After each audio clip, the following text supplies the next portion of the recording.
to you all for being on time. I appreciate it, but I more so appreciate it because I know that when you come in or when people come in late, it disrupts you all more than I think it disrupts me. So thank you for being on time consistently. I appreciate it. It will get harder and harder as the weather changes. So let's all keep it up.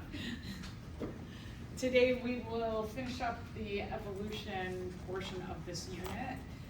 You will hand in lab 23, lab 24, take data day 2, water and spray them.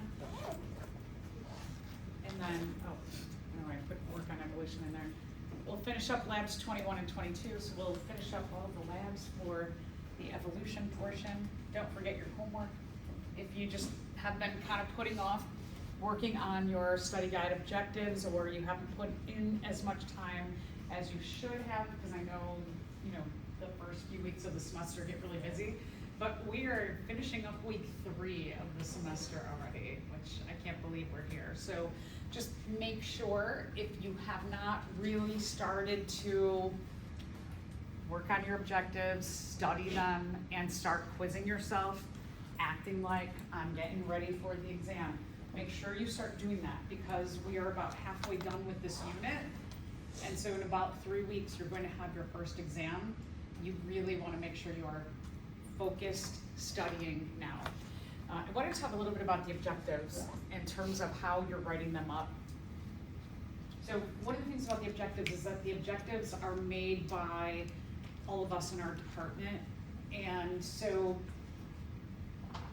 it outlines what you all need to learn, and that is governed by a state organization so that it allows this class to transfer for you. So the format in which the objectives are written up, I don't care if you go in the exact order of what the objectives say. I just want you to cover them. And so, like for me, for example, it seems the objectives seem very rigid in terms of writing them up. And sometimes maybe you're like, how do I do this? And I know we did like objective 2 and now we did objective 6, and I want to make sure everything's in order. I don't really care about the order. I don't care about being in a certain format. So don't try and box yourself into thinking like, I have to do it in this format because she wants it that way. What I want is I want you to work on the objectives in the way that best suits you and your learning process. So if it, like for me, I know my approach, which would make me learn these best, would be to just write them out in the order of the notes. And so the notes cover all of the objectives. So you have a lot of freedom in terms of writing up the objectives. I just want to see that they are thorough. And that's what I'm looking for when you hand them in. I'm not looking for the format that they are given to, but that objective sheet gives you like the idea of here are the topics you can be tested on. But my notes go exactly with the objectives. Everything in my notes covers the objectives. Also, just remember that if it's asking for, let's say, a definition of speciation, and I give you on 8 slides, I talk about speciation, and the first slide gives you the exact definition, it's probably wise to write up those 8 slides with the definition of speciation, because all of that information is going to help you. I design my lectures to help you learn the material. So again, like a definition on 1 slide, but followed by 8 slides of more information with examples, I would include all of that. So my notes are the objectives. But again, just do them however you want. I had a student, he likes to do some kind of, I can't remember what they're called, OKI or something like that. It's a program that makes flashcards, that he uses to make flashcards. And he was like, well, I was doing it like this, and then he was trying to also then do the format that I have up on Canvas, and I was like, no, don't worry about the format. He had like 300 note cards made already. And I was like, no, clearly you are working and learning. So again, just do the objectives in the manner that best suits you. Don't feel tied into the format that I give you, Okay, does anybody have any questions? I know sometimes that, just to get going, I wanna make sure that you're using a format that suits you best and how you learn, and not how you think I want them done. So I think we left off. Okay, thank you. Okay, so let's answer 2 questions here. So since the Pleistocene Ice Age, a long, long time ago, deserts have been gradually forming in the southwestern United States. As the original lakes and rivers of this area shrank from connected streams into isolated streams, the fishes living in them developed the strong potential for which one of these?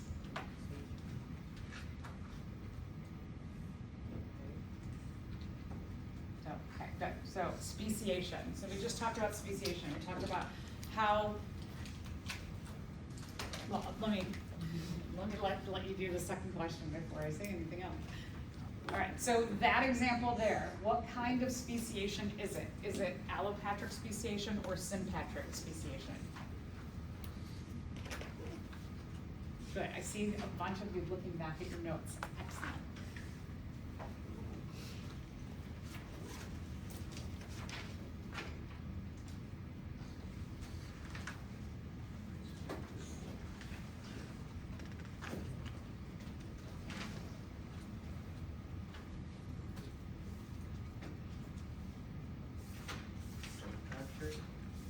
Good, yes, it is allopatric.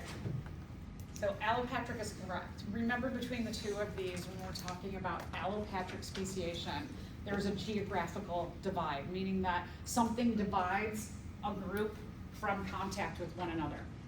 And because of that divide that happens, the groups experience the processes of natural selection, meaning that they're in different environments now. It's not the exact same environment they all were living in. So now, in these 2 new different environments, traits or characteristics that they just already by chance have, by mutations that just happen to be there by mistake, that some of those traits will be favored better over here than over here. And over long periods of time, if they do or are able to come back together and they try to mate, if they mate and they have fertile offspring, that means they are still the same species. But when they come back together, if they try to mate, you look at a couple of things in terms of isolation. One, can they have offspring? If they can't have offspring together any longer, they're definitely not the same species. 2, let's say they do have offspring, but the offspring, if the offspring are infertile, meaning that the offspring cannot also have offspring, that means they are not the same species. What we call these is we call these mating mechanisms, mating isolation mechanisms. We don't get into this, but if you go on to take an evolution class, you'll talk about all these different categories of isolating mating mechanisms. And so for example, we are different species than, well, we're hard to use, but let's say 2 different birds, that if we have 2 different birds and we want to know if they're the same species, if those birds, let's say one always mates in the spring and one always mates in the fall, are they ever mating at the same time? No, right, so they're isolated from one another. They're clearly, the genetic behaviors that are programmed within their DNA say, no, we're 2 different species because we only mate in the spring and we only mate in the fall. If they don't live in the same place, if their parts don't fit together, if they're, they can't physically mate together, they're different species. So there's a lot of like the pre-mating things that can happen. There's a little bit what we call post-mating isolation mechanisms. One is that the sperm and the egg can't bind together. If you get down to the molecular basis of how a sperm and egg come together, there are species markers. And so, for example, if the sperm and egg, they have these species markers like this, but then they'll also have receptors like that, or I should say receptors like this and species markers like that. So the sperm and egg, they have to match up and see, okay, do we fit together? Yes, now we can merge our nuclei. So that's a first level. That means you're different species. If yours is square shaped and the other one, the species marker is round, it doesn't fit together, so they won't be able to merge nuclei. A next level is that they could have an offspring, but in the development of that offspring, the offspring doesn't fully develop, so it never develops. Or maybe the offspring develops for a few days and then it dies. And then the last level is that the last isolation is that, for example, like the horse and the donkey, they can mate together, they can make offspring that live. The mule is produced, but the mule is infertile. And so that makes them two different species. So even though you can have all the way down, all these isolating mechanisms, all the way down to, they can physically have offspring, but if that offspring is infertile, they're not the same species. So that'll be something that you'll hear about in the future. What's else again? Okay, so extinction. The term extinction means the death of members of all, I should say the death of all the members of a species. So everybody in that species dies. They are extinct. For human purposes, the definition of extinction can have a bit more details. A lot of that goes with like grants and protection by a country, a city, a town. Sometimes you'll see extinction is the death of all members of a species where none have been seen for 50 years, 100 years. So you might see a little more details on that. This to me is wild to think about. 99% of all species that have ever existed have gone extinct. So right now, only 1% of species that have ever existed have survived. Do you think that bodes well for us as humans? Yeah, not so much, right? So, especially in this day and age, it's kind of like, what are we doing? What are we doing? So extinction is just, it's a natural part of evolution. It happens. I know as humans we have emotions and we're like, oh, if something went extinct, you might feel a little sad, or you might have some feelings of being upset, but in terms of like biology and evolution, it happens. It just means that the traits and characteristics, the mutations that you happen to carry in your gene pool as a species, that they don't match well with the environment. They don't allow your species to survive very well given the current time. And so we've got a couple of processes that just have to perfectly match up, is the environment and being able as a species to survive well given what you just happen to have. And so these two things, the environment and your species characteristics, they have to go together. And it just doesn't always work out that way. And so species go extinct. Here's the other thing that is just kind of a natural processes of the history of Earth, is that climate change has always been happening. And so as climate changes, as a species, you have to see like, hey, is anybody going to survive this change in the climate, given the traits and characteristics that we just happen to have? Maybe, and most likely, given this 99%, right? Probably not.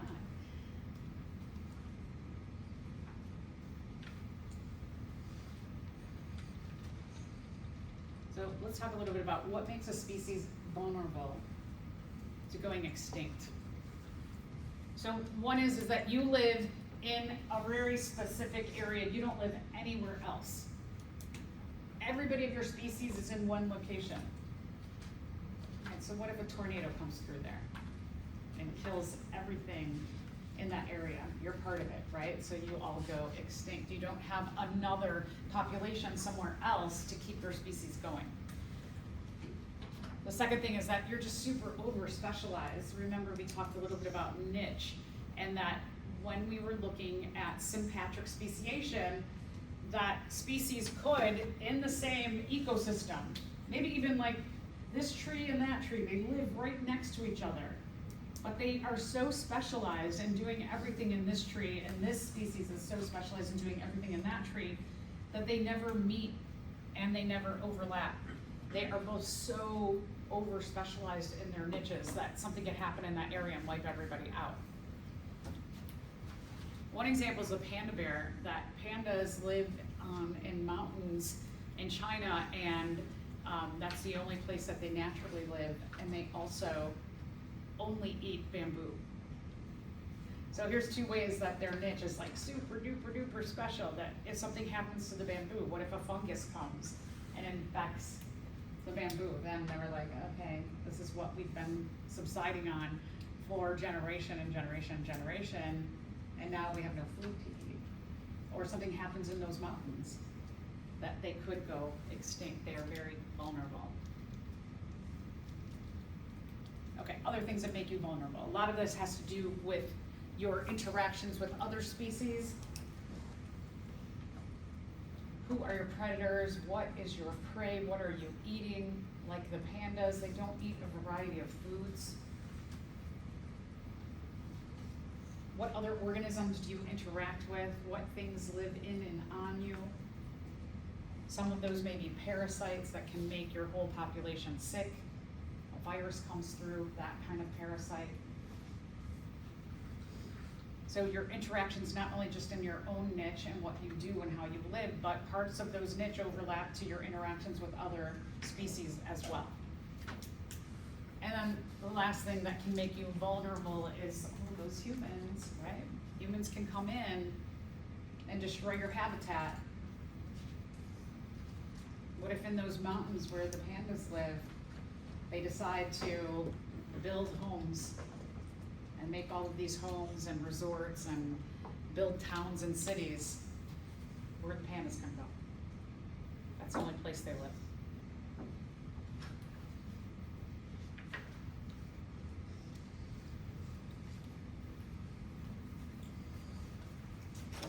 So in terms of evolution, we're going to shift gears just a little bit, and we're going to talk about the history and origin of life.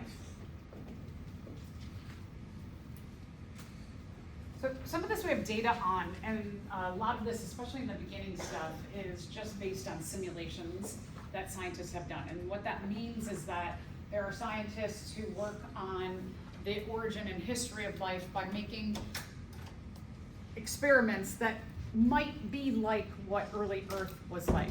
But again, this doesn't prove the hypothesis of how life started. It just gives maybe some ideas of how maybe it has started. So here, when we're talking about this portion of evolution, we're really talking a lot in the beginning of this about the hypothesis part of it. Based on looking at core samples of the Earth and seeing different layers and what is embedded, what kind of molecules are embedded in those different layers, we have an idea that Earth, which is about, approximately 4.6 billion years, given the current technology that we have today, we can date back the Earth to being approximately 4.6 billion years. And even that number has changed. A lot of what we have in here in this lecture today changes frequently. And especially as we get to human evolution and our ancestors, because we are still finding so many fossils, the idea of how we evolved and where you have a species common ancestor and what happens at that split from the common ancestor, it changes because we're still discovering all these different fossils and putting together this kind of like map or idea of how humans evolved and who evolved from whom. So there's a lot of research that is being done and needs to be done in these areas. But this gives you an idea of what they believe early Earth was like. They believe that early Earth was covered mostly in water, and that there were some land masses that came out, fissures in the core of the Earth. The core of our Earth is molten or kind of like a semi-super hot liquid, and as you had fissures or cracks, it went through the water and started to make land masses, kind of like the idea of how modern volcanoes are made, but that was how all of our huge land masses were made. So let's talk a little bit about prebiotic evolution. Remember that that term bio means life or living thing. So here we're talking about the evolution of Earth before life was there. So before anything could live, we need some place to live. And so what they believe in terms of prebiotic evolution was that they believe a number of things, that meteorites crashed into each other and just started like large meteorites, and they started rotating around the Earth. Around the sun. Also, early conditions on Earth were very different than today. And one of the key things that was different was that there was no free oxygen. So like what you and I utilize, oxygen, the biggest importance of oxygen is that we utilize oxygen to help us efficiently break down our food through the process of cellular respiration. And so we're going to talk a lot about this. Is a huge oxygen not being there to oxygen being there. It is a huge turning the corner, so to say, in evolution. And evolution really starts to go a lot, it has a lot more ability after oxygen is available. We'll get to that and why. So atmosphere is made up of very simple elements, molecules and compounds. There was not much that was complex. This kind of matches up with the idea that simple gives rise to more complex. So, okay, some of these, so here's one other thing that I want to mention, is that I don't want you to focus on exact dates of things, because even now, like 4.5, 4.6, that could change anytime. Somebody could come up with some other core sample of the Earth, and then they're like, well, actually it was 4.8. So don't worry about the dates. What I really want you to focus on in this area of lecture is I want you to focus on order. Okay, the Earth had to form, the Earth was simple, so those ideas. And then this happened, and then this happened, and then this happened. So don't worry about dates. Do not worry about dates. So early Earth, in addition to being very simple, it also had a lot of energy sources that were bombarding the Earth. So as I mentioned, the core of the Earth is giving rise to land masses through kind of like the way volcanoes, fissures in the core of the Earth are releasing a whole bunch of chemicals that end up being land masses. There's a lot of meteorite action hitting the Earth. That's where we get a lot of other compounds that weren't in those original meteorites that became the Earth. And then there's also a lot of chaos in our atmosphere with a lot of energy through storms. Lots and lots of storms, they believed at that time. So a lot of energy is happening on the Earth. Again, it is shown through core samples that the majority of the surface of the Earth was liquid. It was covered in water.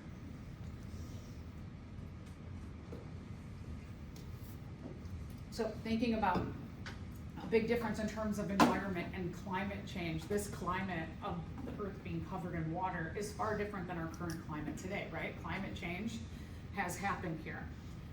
The traits and characteristics that are favored in organisms that can live in water or live on really, really hot rocks is very different than what's favored today. So here's some ideas, simulations of how life may have started.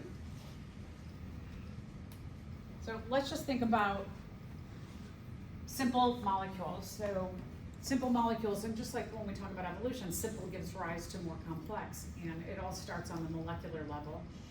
So that when you have things like ammonia, which is NH4, NH3, little hydrogens, other small groups, maybe carbon dioxide, CO2.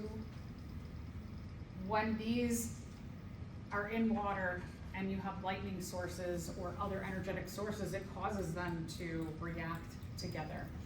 And so we could end up taking a lot of these simple inorganic and maybe some very simple organic pieces and put them in like a flask and put energy in there, and we could start to get from simple pieces to the pieces that make up us or all living things, like amino acid groups that eventually give rise to proteins, or the pieces that make up lipids, carbohydrates, all of the important things that cells are made up of. So Miller-Urey, these are two scientists who put together a simulation of how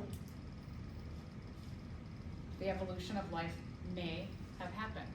Again, it's just a simulation, meaning that they're showing this is, like if we do this and we do this and we do this, it gives rise to these simple molecules. And what we know about these simple molecules is these simple molecules are found commonly in living things. But does that say this is how life started? No, it doesn't. So they just give some ideas. And so they have this really great, so what they did is they take different components, different simple inorganic as well as small organic molecules with water, with electricity, and putting different, it's kind of like the recipe, right? They take all the parts of proteins, they stick it in their simulator with water, with electricity, and they let that rotate and kind of cook over a few days, and they end up with amino acids which give rise in chains to proteins. And other things that are important, like ATP, that's super important to our cells, or the parts that make up nucleotides, and in chains, nucleotides make up our DNA and our RNA. And so they can show in a simulator like this, by putting the various parts of all of the things that make up cells, they can stick them in there, and then they make this whole system, and they just let it kind of like boil and cook and rotate, and they end up with all the parts that make up cells. So this is just some ideas that it's kind of like conditions that may have been present on early Earth, but again, it's just a simulation. So just to give you some ideas. So idea is that over time, that these simple inorganic and organic molecules of water and electricity, that they come together, they make all the parts that can make up very simple organisms. So as more land masses are being made, they believe that there were, at the edges of the land masses, there were these little shallow pools. This is a tide pool, and so they kind of think that there were just these little small pools that were kind of protected from the waves of the ocean, and that when you had all of these, maybe some of the molecules got in here, and electricity, you have some lightning, that living things could appear in these little small tide pool protected areas. So what they call these little protected areas, where you have that similarity of what may have happened, like the Miller-Urey experiment, the primordial soup, that you get all this goopy stuff that could come together and make up living things.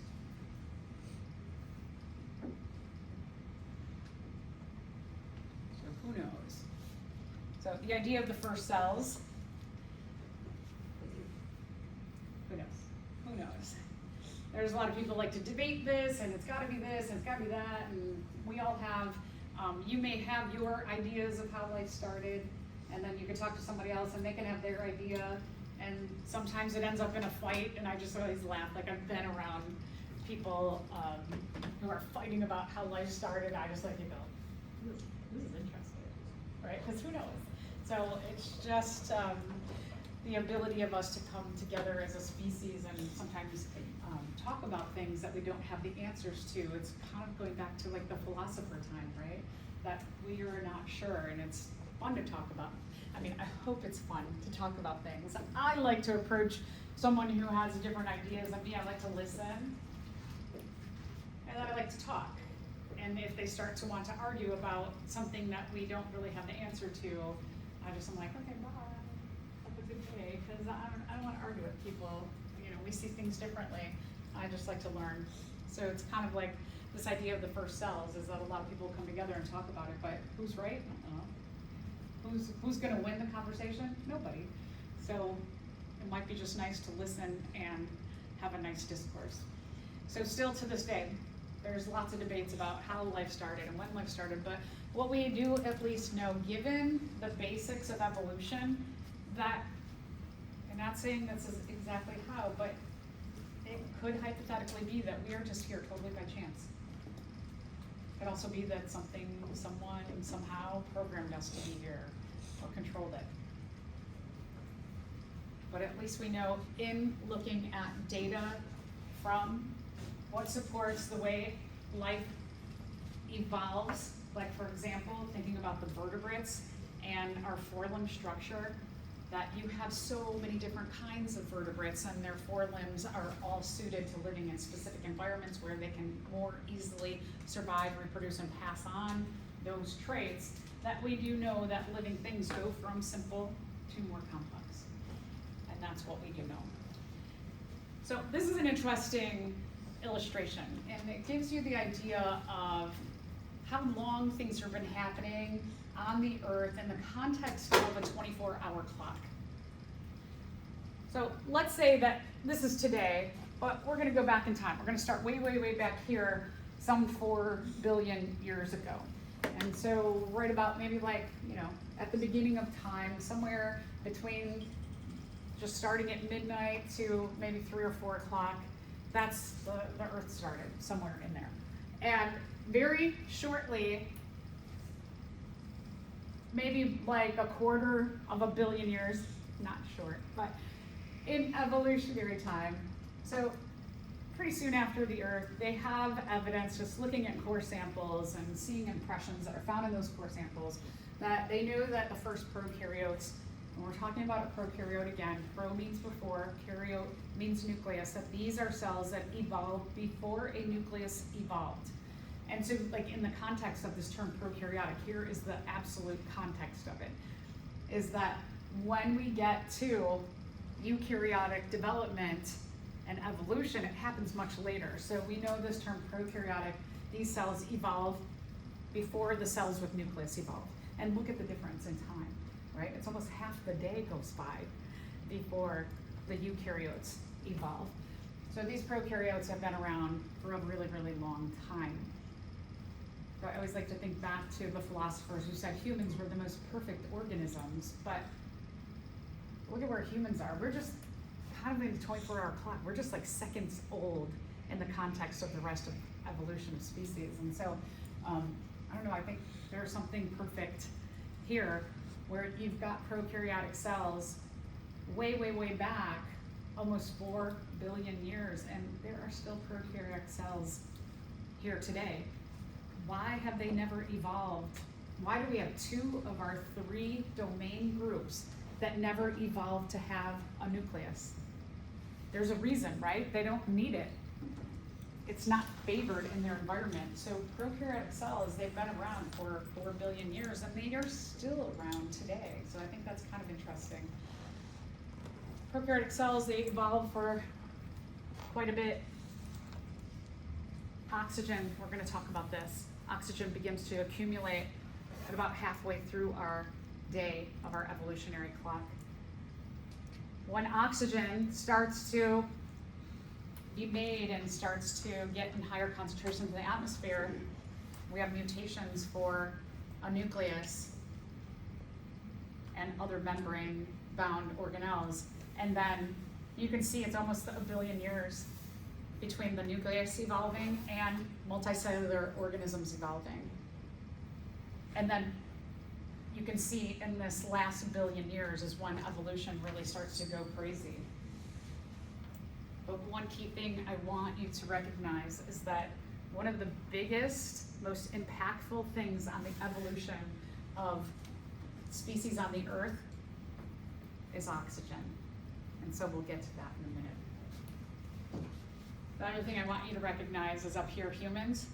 We're a very, very, very young species to the earth in the context of all of evolution. We've done a lot, right? We have done a lot as a species in our little bit of time. So first, living things. Look at the range I have, 3.5 to 3.9 billion years, like almost 500 million years there. Like when did first living things evolve after the earth evolved? So first living things are prokaryotes, pro before, karyote, nucleus. They evolved before the nucleus evolved. We're talking very simple, single, unicellular single-celled or unicellular organisms.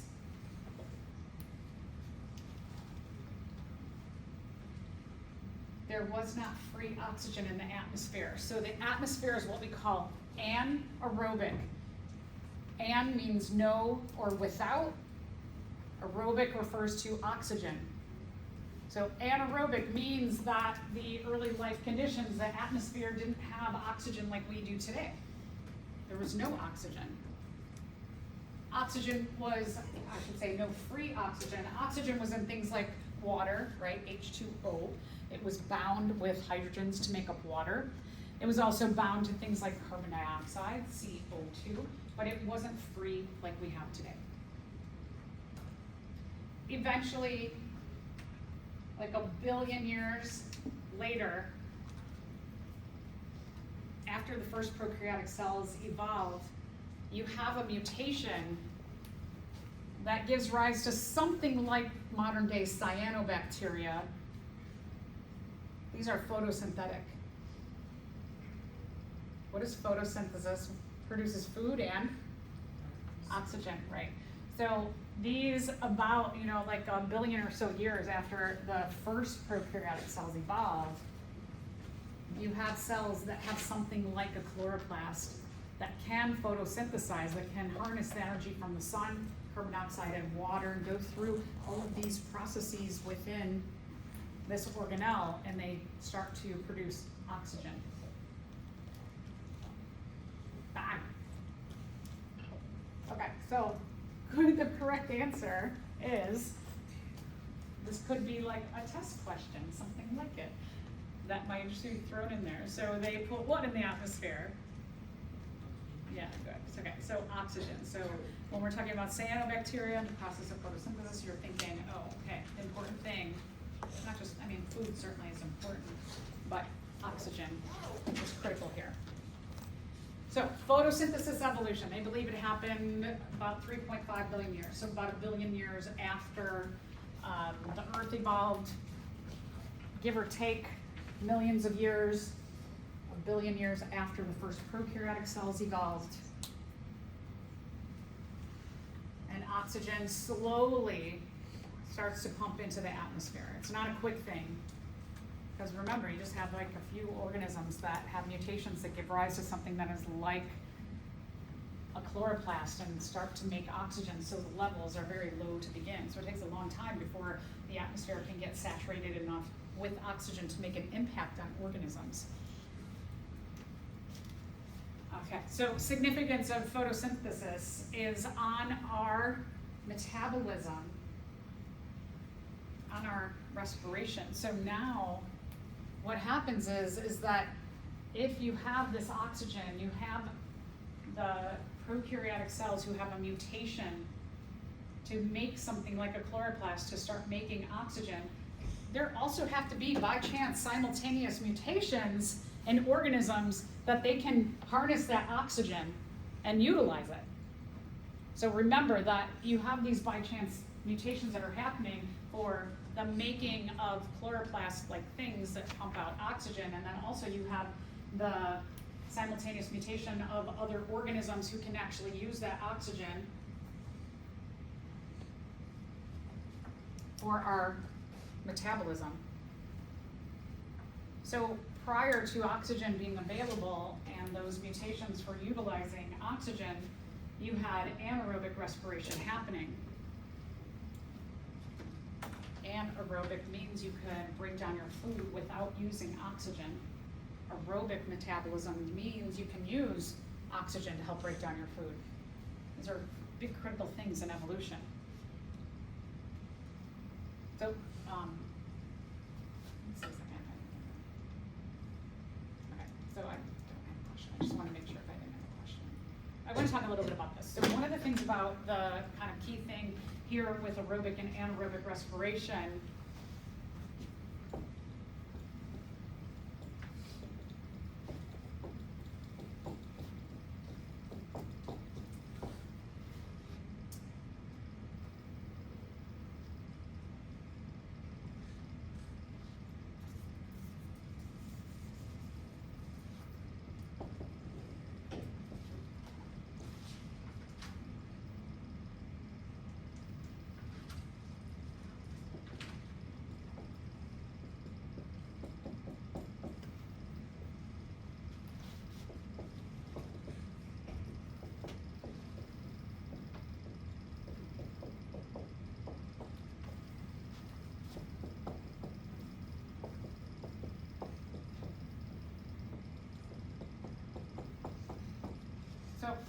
when we're looking at anaerobic respiration,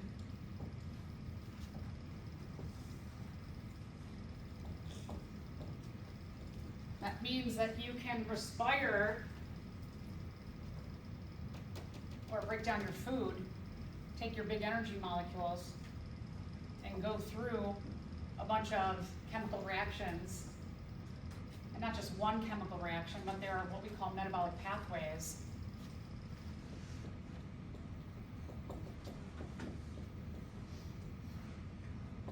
To produce carbon dioxide, right? When you respire, you give off carbon dioxide, water, and then this ATP. And so what that essentially does is it takes our food, energy, the big molecules, like you can't feed, and just kind of for example, right? Like you can't feed a cheeseburger to your cells. It's way, way, way too big. So it has to go through all these processes to get broken down, go into some kind of respiration, metabolism, and become the energy, tiny energy molecules that cells can use.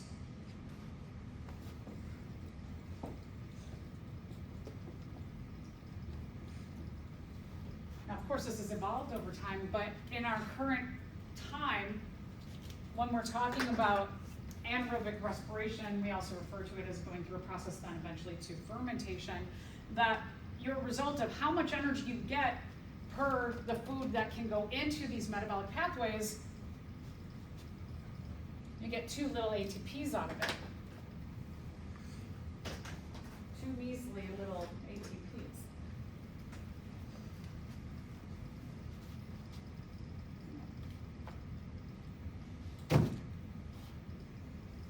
Just two ATPs. So let's take a look at what happens when you have oxygen starts to go into the atmosphere, and then you have organisms who have mutations, and those mutations give rise to things that are like a mitochondria, and the mitochondria can utilize that oxygen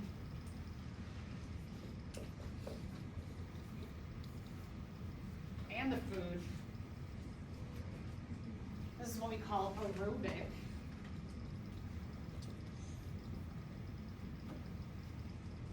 You do any kind of aerobic exercise, it means like if you're running on a treadmill or you're walking really fast, you start breathing faster, right? You start utilizing more oxygen. It helps to break down your food so it can fuel your muscles. But in general, we just constantly are doing this aerobic respiration.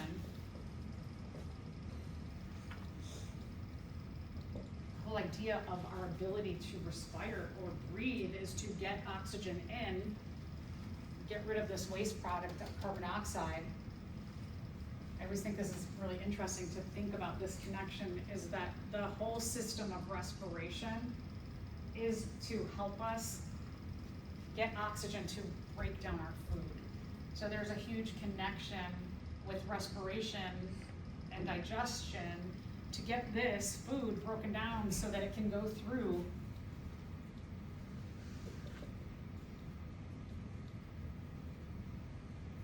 metabolic pathways, which we now call cellular respiration. We go down to, from breathing this in, to going down to metabolic pathways that are cellular respiration.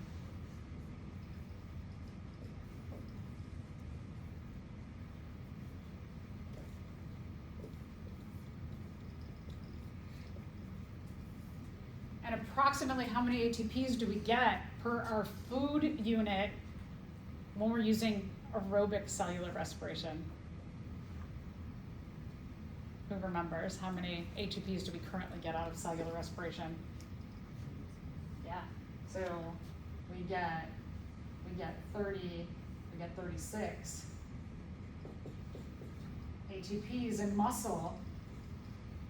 We get 38.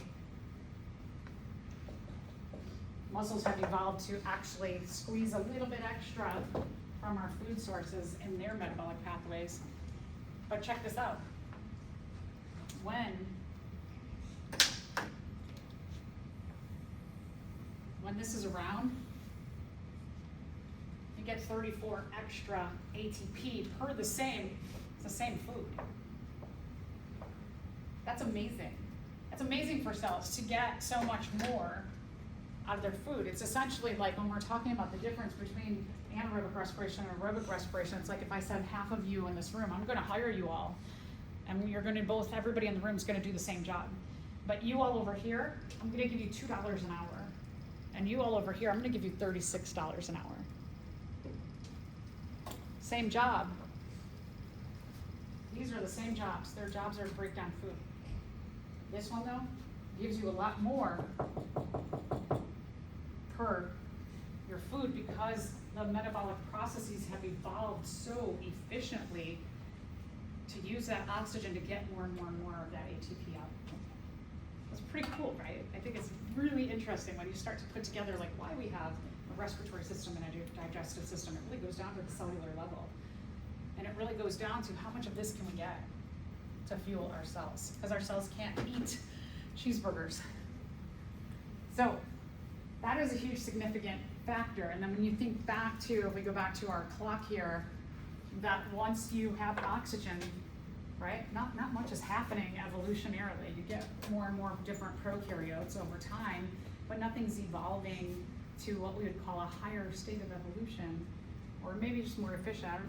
I don't really know how to say that because I think prokaryotes are really highly evolved, even though they are very simple because they've been around for a long time and clearly they're doing well for billions of years. But we do have the rise from oxygen to membrane-bound organelles like the nucleus to make protection for our DNA, and then you start to get multicellular organisms, and then you start to get all these other things, and evolution starts to really go crazy after you have these important mutations that occur, but especially the ability of those prokaryotes to make oxygen available.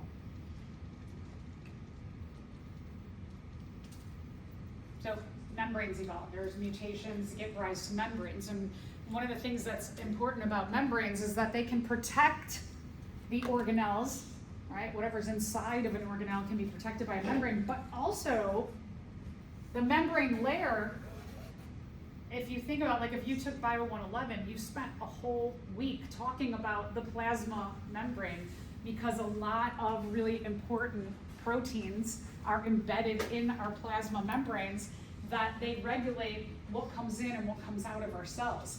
And so membrane evolution really starts to control the ability of a cell to stop things that might not be good to come in and allow certain things to be pumped in and certain things to be pumped in at certain times. And so we have a lot more regulation in and out of the cell when you have these membranes. So they're not just about protecting the cell, but they're about like, how do we actually function and control our environment and what comes in and out? So that's pretty amazing too. How do we get different organelles? So here's a hypothesis about what happened, a theory. There's a lot of evidence to show, and different fossil records that show that this actually has happened. So the endosymbiont theory, it says that, okay, so we start out up here, and you have a predatory cell. So that big blue cell up there, it's a predator, and it's going around and it's eating up things like other cells. And so it comes upon these purple cells. And the purple cells are like, I don't know how they communicated, but the purple cells are like, whoa, wait, don't eat me, hold on. I'm gonna tell you something that's really important.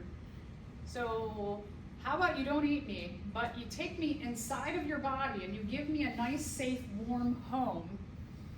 And what I'm gonna do is I'm going to utilize oxygen to break down. If you give me some food, I'll eat some of that food for myself, and then some of that food I'm gonna take with oxygen, and I'm gonna make you more of this ATP than you could get without me. And if you do that, you don't have to search for as much food anymore. You can be a bit lazier. And you have an insurance policy that I can always use just little bits of your food to make you this important energy source to function. And so somehow they agree to this. And symbiont means, when we're talking about symbiosis, it means that organisms live together for an extended period of time.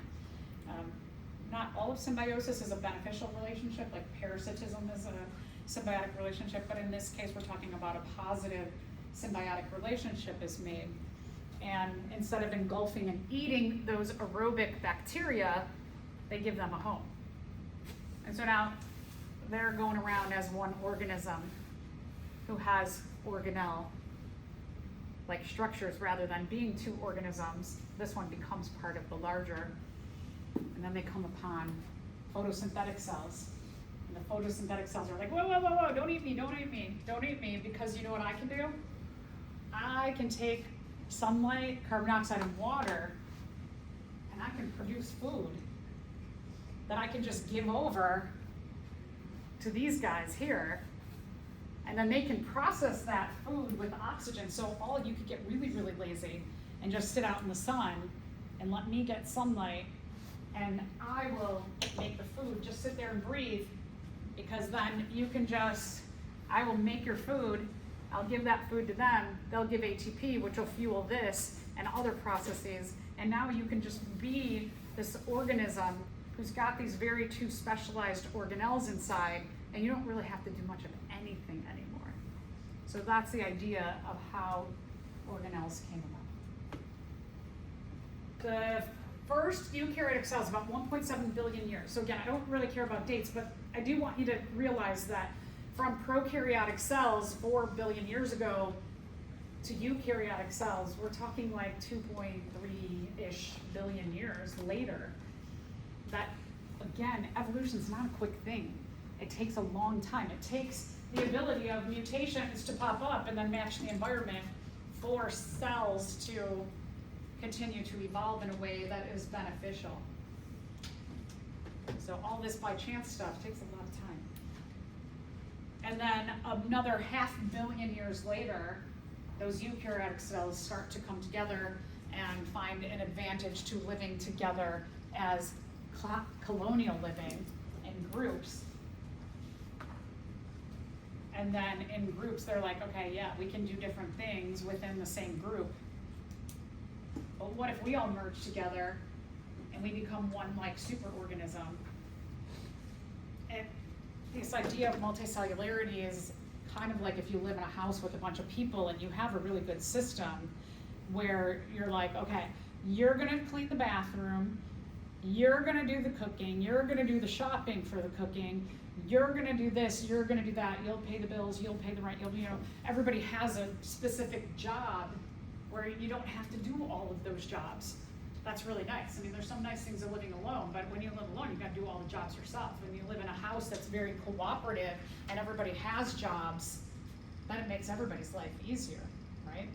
So this is kind of like that idea of going from colonial living, everybody specializes in certain things, and they're like, hey, what if we become this one superorganism, and we still stick with our own jobs, but we're one group rather than being individuals.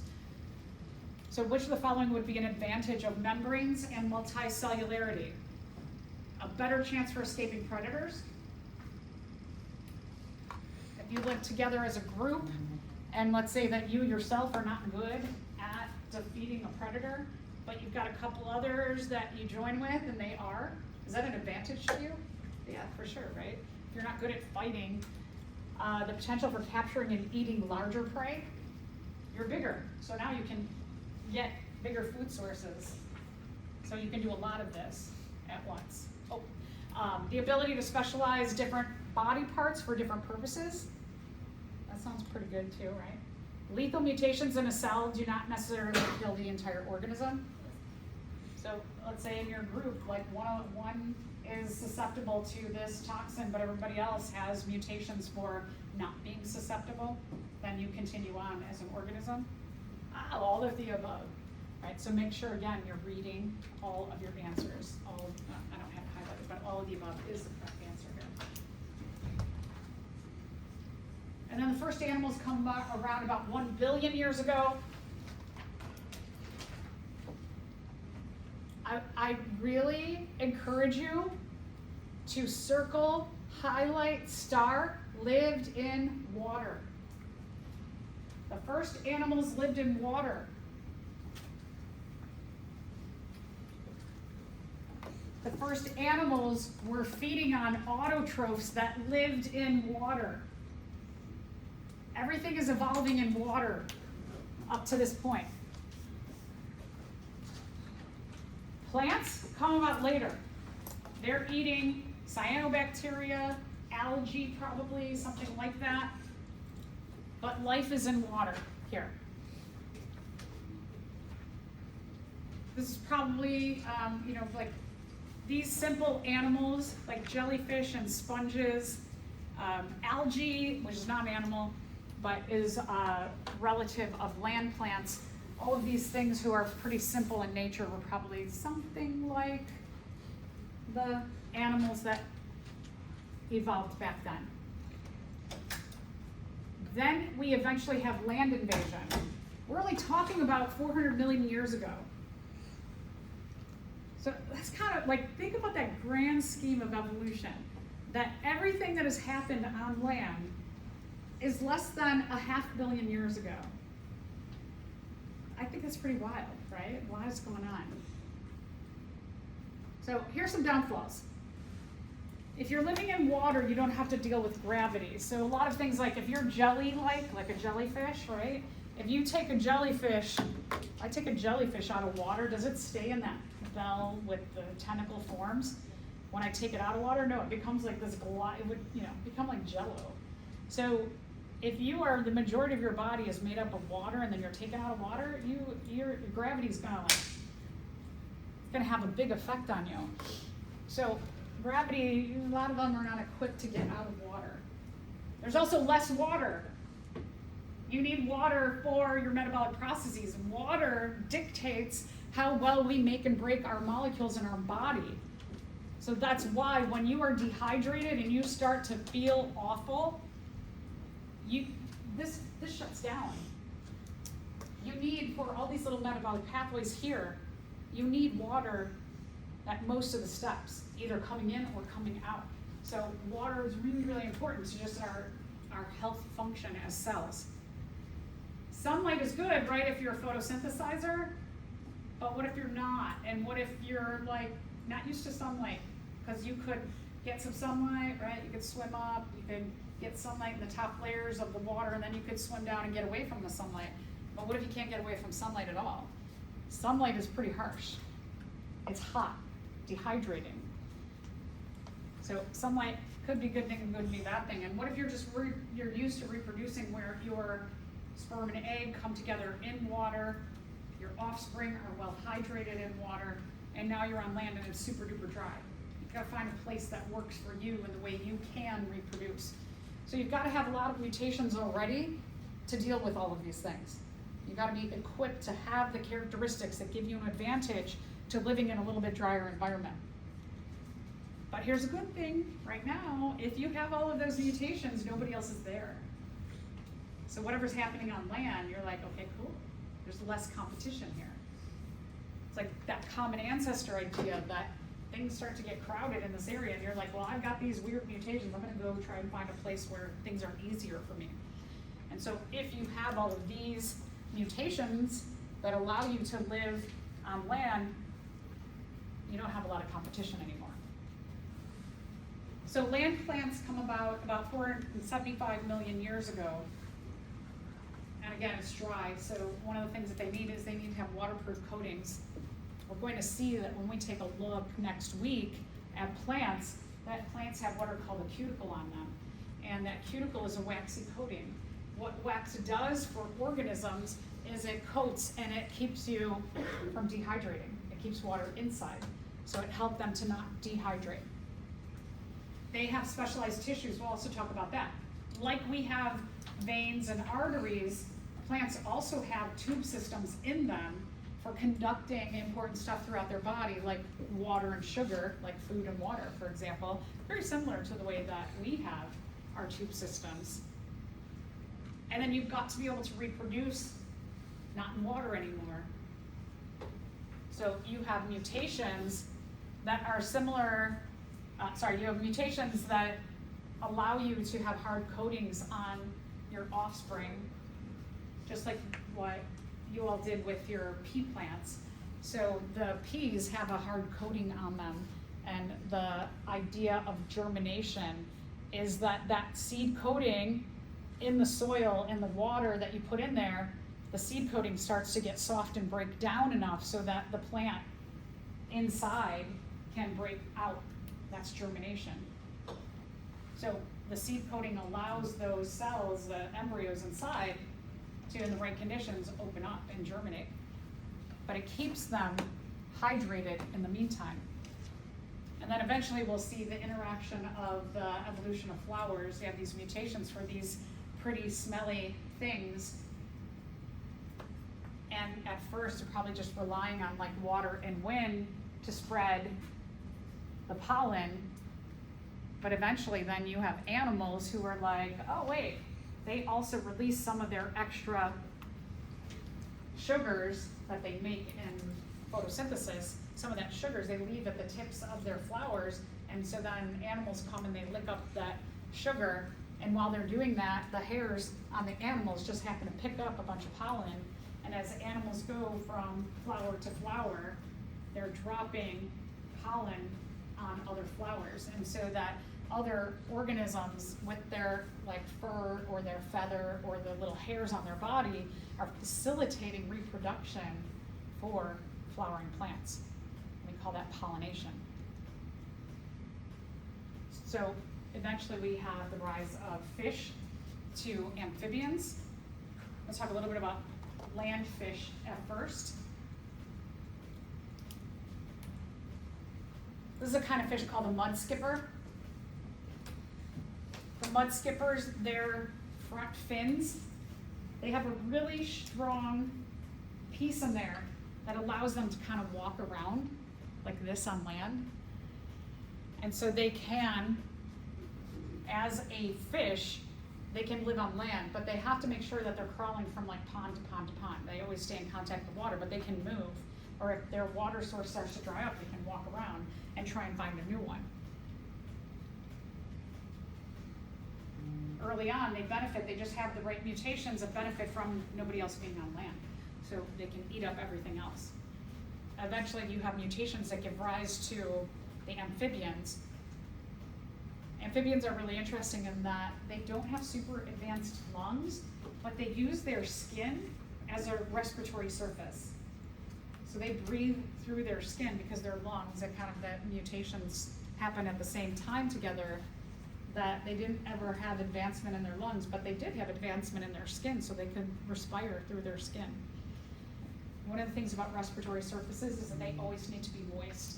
You need a moisture layer to allow the facilitation of tiny little oxygen and carbon dioxides to come in and out. So that's why any of your amphibians need to be always tied close to water. And that's why they proliferate in the rainforest, because you have a lot of moisture in the air and a rainforest, so their skin is always pretty moist.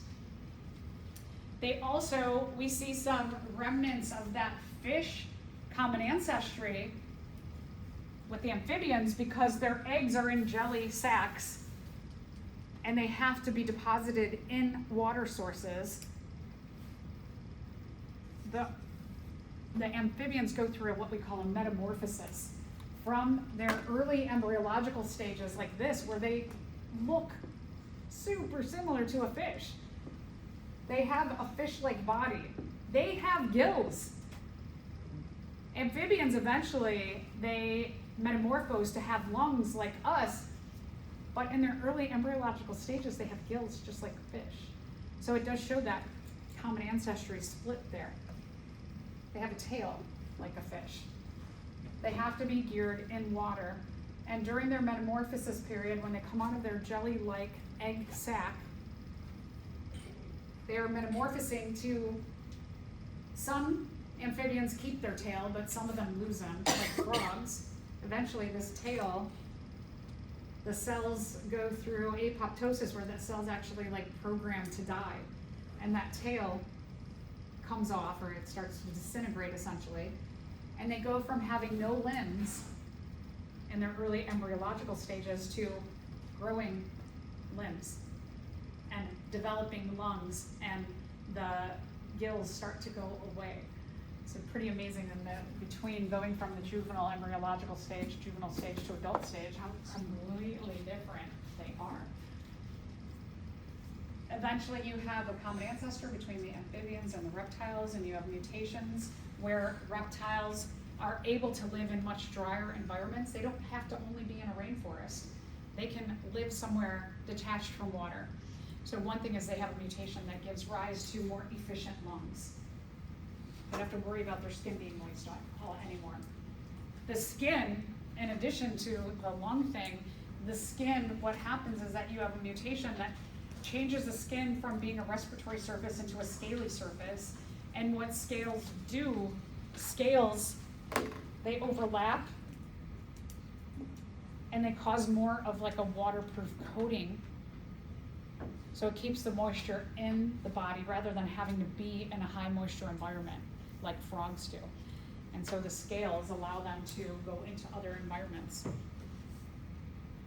There's mutations to the eggs too. Instead of having those jelly-like eggs, they have eggs that have a leathery coating on them. And so then the developing embryo can live inside of this leathery coating and it doesn't get dehydrated. It doesn't need to also be tied to water. And then eventually you have mutations to the reptiles. If you think about Archaeopteryx, what you looked at was that it looked like this on the rock, but it looked kind of like a bird-reptile hybrid, that you start to have the splitting of the birds and the reptiles. And in the birds, they have mutations to the scales where feathers start to develop to allow for warmth, a coating to keep you warm. But the other thing in many birds, like if you think about chickens, for example, they still show remnants of their reptile common ancestor, because think about chicken legs or chicken feet, they're scaly. They have claws. Sometimes they have claws within their feathers, so some of their phalanges some birds have those claws in there. So kind of interesting. So eventually you have the splitting of the reptiles into common ancestry with birds and mammals. Birds have feathers for warmth, mammals have hair or fur for warmth. Birds eventually go through a process where the bone mutations to some of the birds, their bones, or most birds, their bones become more hollow and lighter than our bones, which are very heavy, and it allows them with their feathers to fly. One of the other mutations that happens between the reptiles and birds and mammals is that you have a change in the metabolic system overall, and this is metabolism at its core, is cellular respiration, photosynthesis. Those are metabolic processes. But when we're talking about like the metabolism of the overall organism, one of the things that happens is that we as mammals and then the bird groups, we have a different relationship with the laws of thermodynamics. That the laws of thermodynamics state that when energy is converted from one form into another, the amount of usable energy goes way, way down, because the majority of the energy is lost as heat. And even though we're not super duper efficient at it, we are what we call, do I have the term up here? I don't. We are what we call endothermic. And endothermic means that the loss of energy is heat, and the conversion of energy within our cells, we can harness a little bit of that heat, we can hold on to it, and we can regulate a body temperature. And by regulating a body temperature allows us as groups of mammals, and then also the bird groups, allows them to take advantage of being active when it's cold. That you have enough heat generated that you can go out in the early evening, and in some cases with fur and feathers, you can be active totally at night. So that opens up a lot less competition for these organisms. When you are something that is exothermic, think about exo means exit, that based on those laws of thermodynamics, that heat, it just keeps exiting your body. It keeps leaving. So reptiles, one of the characteristics that is common in most reptiles is that when they wake up in the morning, the sun comes up and they're like, oh, thank goodness, I'm so cold, because I've just been losing heat. And so when the sun comes up, they do these things where they sun, and they get that energy from the sun. They start to harness the energy and heat from the sun where they can be more active, so they have to warm up first. You also see kind of like a relationship with that if you have a pet at home, like a dog or a cat. We have a Skyway, and they all crowd, when the sun comes up, they crowd into the area where the sun comes in, and they all lay there in the sun, right? If you have a pet, you ever seen that? Or you see some animals sitting in the sun, right? So there's a connection to that common ancestor way, way back with the exothermic animals. So insulation in the form of feathers and fur, in addition to that new relationship with the laws of thermodynamics, allows the birds and the mammals to start to take advantage of not only the nighttime, some of them, but also go into colder environments where other animals haven't been able to go because it's too cold.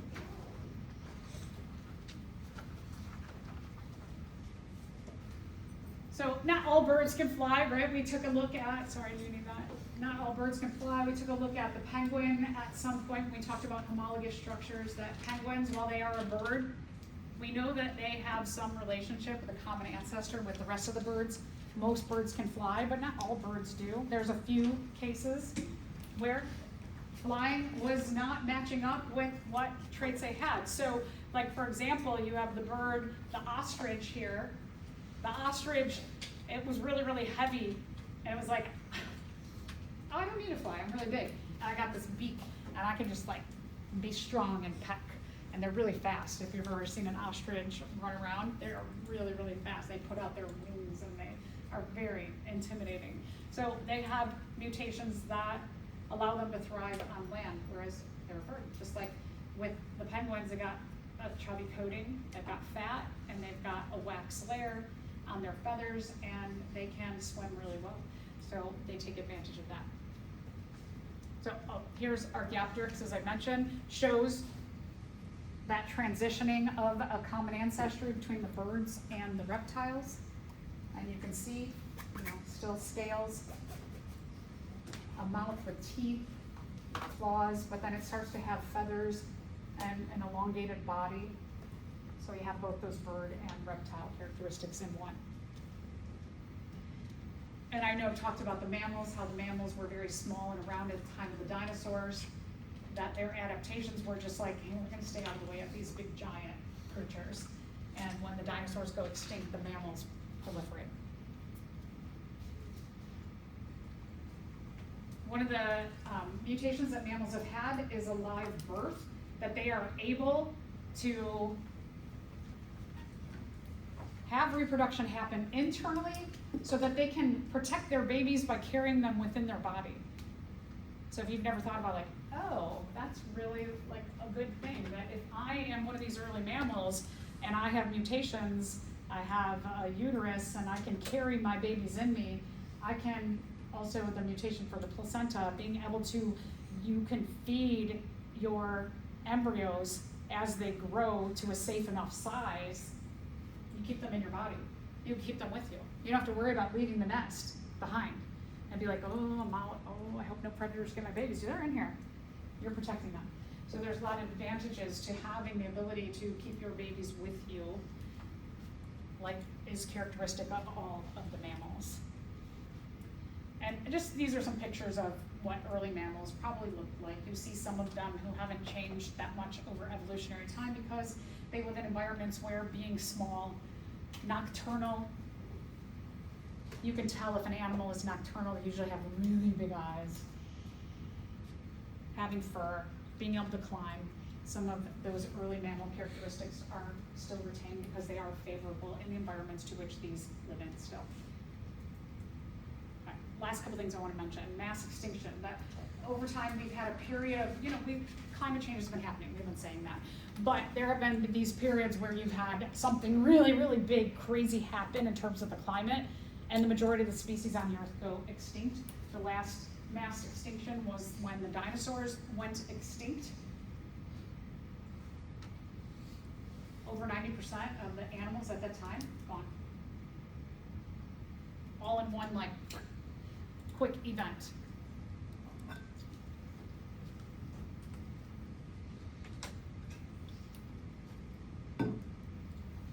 I know I've mentioned this before, that it is believed that humans are influencing the 6th mass extinction in the history of the earth right now. And all because of the way we live and how we live it. So again, reflecting on the last mass extinction, it was that meteorite's impact on the Yucatan Peninsula, stirred up all that dust, caused a chain effect of the large plants not getting enough sunlight to photosynthesize, not producing enough food for the large herbivore dinosaurs. Herbivore dinosaurs start to die off. There's less food for the omnivore dinosaurs, no big herbivores, no big plant sources, and then eventually the carnivores start to go extinct, and those little mammals who are hiding out and active at night are like, yay! We can eat these little plants, and we can now go out